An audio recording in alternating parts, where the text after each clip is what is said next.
J'ai eu encore un songe. Et voici le soleil, la lune et 11 étoiles se prosternaient devant moi. Dieu m'a dit je serai élevé. Il me l'a montré, c'est clair et c'est net. Mais le diable veut le contraire. Il a décidé de me faire échouer. Mais il a menti, oh. Menti, oh. Shalom, shalom, peuple de Dieu, shalom, que Dieu vous bénisse. Ce matin, je vous invite à entrer dans la chambre haute, un lieu de prière, un lieu de connexion avec le Saint-Esprit, un lieu de délivrance et de guérison, un lieu de restauration. Ce matin, notre thème, c'est n'abandonne pas votre vision. N'abandonne pas votre vision, ma soeur. C'est très important. N'abandonne pas. Garde la vision que Dieu t'a donnée et prie pour cela. Combien d'entre vous ont réveillé la nuit dernière? Selon des recherches que j'ai faites, chacun rêve 4 à 5 fois chaque nuit avec une durée moyenne de 90 minutes. Car les jeunes rêvent plus que les personnes âgées. Chacun rêve, mais peu sont ceux qui se rappellent de ce qu'ils ont rêvé. On oublie très vite. La parole de Dieu, la Bible a beaucoup à dire concernant les rêves. Aussi bien les rêves qu'on a dans son sommeil que les rêves qu'on a figurativement. Des rêves pour l'avenir, un mariage réussi, oui, c'est ce que nous cherchons. Une jolie villa, oui, une grande voiture, une grande maison, des succès dans sa carrière, un voyage autour du monde. C'est ce que tu réveilles, mon frère, ma soeur. Oui, les jeunes rêvent de la belle fille, une belle, très belle fille qu'ils espéraient marier ou épouser. Ou les jeunes filles espéraient aussi d'avoir de beaux garçons, blondes et muscles. Ceux dont le mariage n'a pas été succès rêvent d'un mariage heureux. Les malades rêvent d'une bonne santé. Les pauvres rêvent de richesse. Les étudiants rêvent de leur diplôme. Et les chemins rêvent de trouver un bon travail, un bon emploi. Des chrétiens qui ont des membres de leur famille inconvertis rêvent de leur voir venir au Seigneur. N'est-ce pas? Oui, ce n'est pas mauvais de rêver. Les rêves peuvent être une grande force. Martin Luther King, il a bien dit, j'ai un rêve. I had a dream. Tu vois. Alors le rêve, elle est très très important. Même la parole de Dieu nous dit, Dieu parle. Donc être ouvert pour les rêves que Dieu vous fait rêver est très important. Même la parole de Dieu nous dit dans Nombre 12, verset 6, c'est dans un songe que je parlerai. Alors c'est dans un songe que Dieu parle. Et Dieu te parle toujours, ma soeur, mon frère, mais tu ne prêtes pas attention.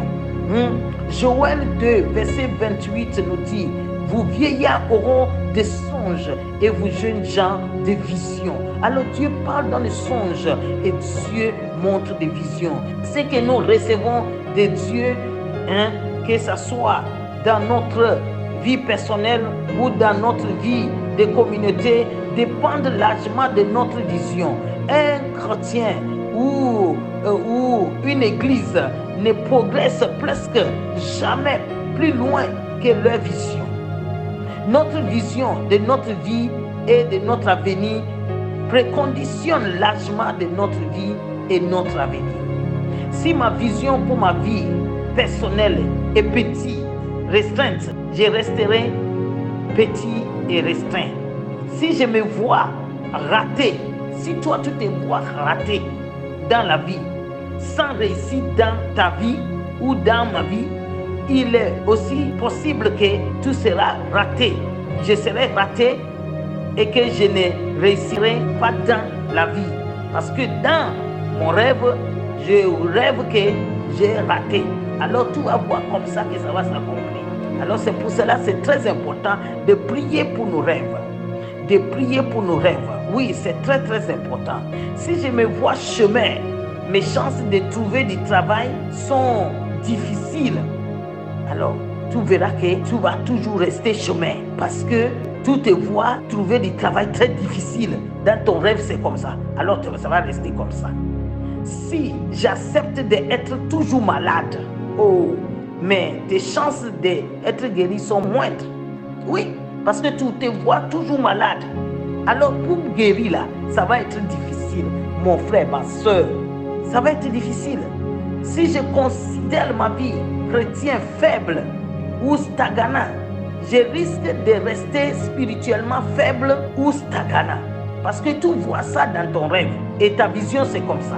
Alors tu vas rester comme ça, tu vas dire que moi je ne progresserai jamais, je ne vais pas avancer.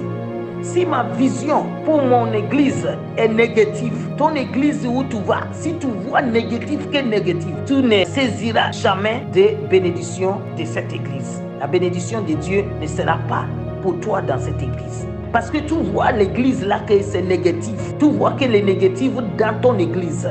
Tu es dans l'église mais tu vois que négatif. Et ça fait que tu ne recevras pas quelque chose de la part de Dieu de cette église parce que ta vision pour cette église, toujours, tu le vois que non, il n'y a rien de bon. Il n'y a rien de bon dans les frères et sœurs. Il n'y a rien de bon dans le pasteur. Ils ne sont pas puissants. Ils ne sont pas forts. Alors tu vas rester comme ça. Mais si ta vision pour ton église est grande et tu dis que oui, ton église, tu le vois côté positif. Tu vois côté positif. Tu verras dans ta vie aussi. Tu vas saisir quelque chose côté positif dans ta vie. Tu vas recevoir la bénédiction de Dieu sur cette église. La bénédiction de Dieu et la direction divine commencent souvent par un rêve ou une vision. Dieu plante une idée, un plan, un projet dans notre esprit. Alors, la vision divine commence à germer. Elle devient un désir. Le désir devient un espoir. L'espoir provoque la prière. La prière provoque la foi. Et la foi ouvre le chemin à la réalisation et l'accomplissement de la vision. Mes frères et sœurs, c'est ce que nous devons faire. Tu as la vision, tu as la bénédiction de Dieu et la direction divine. Alors commence à prier pour cela. C'est très important. Nous connaissons l'histoire de Joseph. C'est dans Genèse chapitre 37, versets 1 à 11. Vous pouvez le lire, mais je vais lire quand même un peu de passage pour vous. Oui, le jeune Joseph fut un jeune homme avec un rêve, une vision qui allait déterminer toute sa vie. Et Joseph rêve qu'il va devenir un grand souverain devant qui tout le monde va se prosterner. Oui, le rêve de Joseph vient de Dieu lui-même. C'est Dieu lui-même qui va lui donner cet rêve. Joseph va passer par de multiples épreuves avant que son rêve ne soit réalisé. Il va souvent sembler que sa vision n'est qu'un mirage, mais il tiendra ferme. Il tiendra ferme. Quoi qu'il se passe, Joseph ne relâchera point. C'est pour cela que toi aussi, tu ne dois pas relâcher. La conséquence, c'est que au temps convenable, sa vision s'accomplit. Sa vision s'accomplit. Le temps convenable, ta vision va s'accomplir, mon frère, ma soeur. Ta vision va s'accomplir. Joseph était le fils de Jacob et Rachel et le favori de son père. Ce qui lui a voulu la haine de ses frères. Parce que son père l'aimait. La Bible nous dit, si nous lisons, mes frères et sœurs, la vision que Dieu t'a donnée, n'abandonne pas. Nous allons écouter donc ce songe que Joseph a eu. Si nous lisons à partir du verset 7, Joseph a dit, nous étions liés des gerbes au milieu des champs. Et voici, ma gerbe se leva et il s'est tenu debout. Et vos gerbes l'entouraient et il s'est prosterné devant elle. N'est-ce pas un rêve formidable? Ça, c'est un rêve formidable. Ça veut dire que je vais être grande. Son rêve montre qu'il va être grande. Il va gouverner, peut-être même devenir un roi. Mais le frère n'apprécie pas l'orgueil de leur frère. Ils ont pensé que c'est un orgueilleux. Des fois, toi, quand nous parlons, les autres pensent que tu as l'orgueil. C'est que Dieu t'a mis en toi, tu parles. Alors ils pensent que tu as l'orgueil. Alors le frère n'a pas aimé. Ils ont pensé qu'il avait l'orgueil en lui. Alors ses frères lui disent, est-ce que tu régneras sur nous? Tu régneras sur nous? Est-ce que tu nous gouverneras? Et ils l'ont haï encore davantage.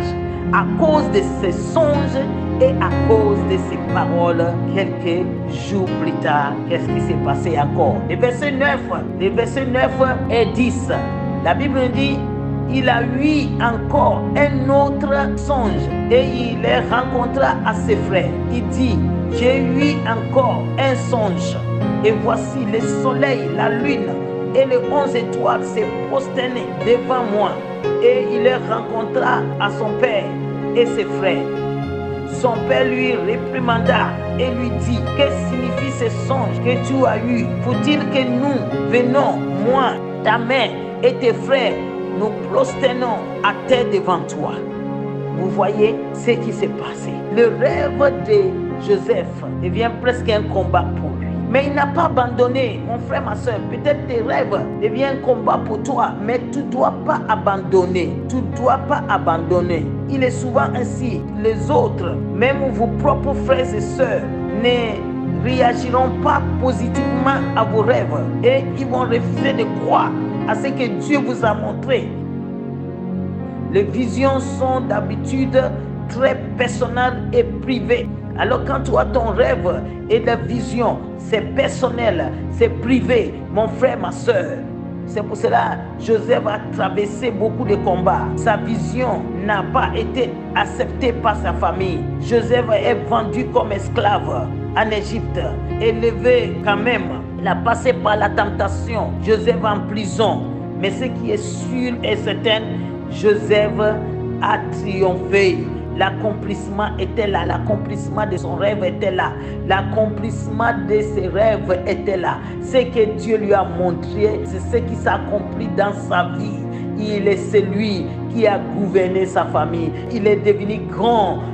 Alors, c'est ce que Dieu demande pour toi, ma soeur. Ce matin, je te dis, n'abandonne pas ta vision, mon frère, ma soeur. Ce que Dieu a dit dans ta vie, ce que Dieu t'a montré dans ta vision, dans tes rêves, ça va s'accomplir. Ça va s'accomplir. N'abandonne pas. Oui, Joseph, sa vision n'a pas été accepté par sa famille. Il était vendu comme esclave en Égypte. La tentation était là.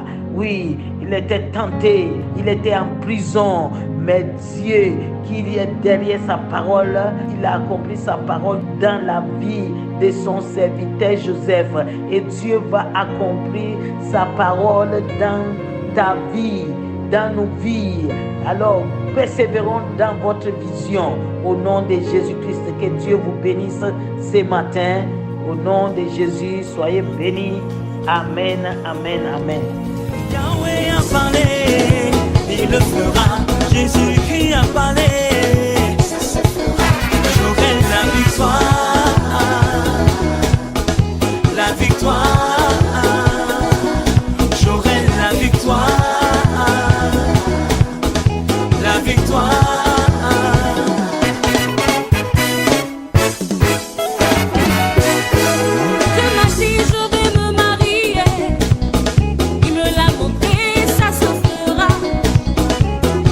Je vais enfanter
ceux qui persévèrent. Ne te décourage pas, garde la foi en Jésus. La victoire est au bout pour tous ceux qui persévèrent. Si la prophétie tarde, attends-la. Attends-la, oh, attends-la. À ta bénédiction, à ton élévation, à ta prospérité, à ta restauration. Espère en lui, garde la foi. Car certainement il s'accomplira dans ta vie. Car certainement il s'accomplira dans ta vie. Yahweh a parlé, il le fera. Jésus-Christ a parlé, ça se fera. La victoire sur la maladie. Moi je dis je serai guéri. La victoire sur le célibat. Moi je dis je vais me marier. La victoire sur la pauvreté. Moi je dis je serai prospère. Je me donne la vision, je traverse la vallée. Mais demain j'aurai la victoire. Alors crions à la victoire, la victoire, au nom de Jésus, la victoire. Si tu crois.